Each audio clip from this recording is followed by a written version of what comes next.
সম্মানিত দর্শকবৃন্দ, আজ আমি আপনাদেরকে জানাবো যেভাবে নামাজ আদায় করলে 27 গুণ বেশি সওয়াব পাওয়া যাবে।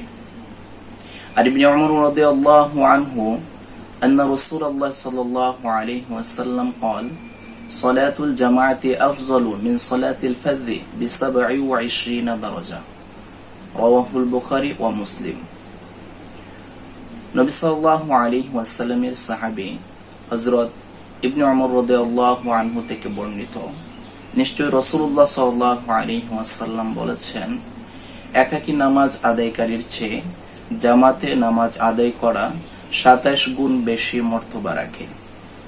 অর্থাৎ একজন ব্যক্তি যদি একাকী নামাজ আদায় করে আর একজন ব্যক্তি একই নামাজ জামাতের সহিত আদায় করে, তাহলে একাকী নামাজ আদায়কারীর চেয়ে জামাতে নামাজ আদায়কারী ব্যক্তি 27 গুণ বেশি সওয়াব লাভ করবে।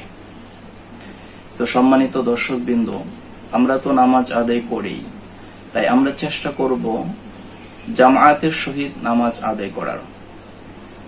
হাদিসটি বর্ণিত হয়েছে বুখারী শরীফে, হাদিস নাম্বার 636 মাকতাবাতুল ফাতাহ, এবং মুসলিম শরীফে হাদিস নাম্বার 650 মাকতাবাতুল ফাতাহ।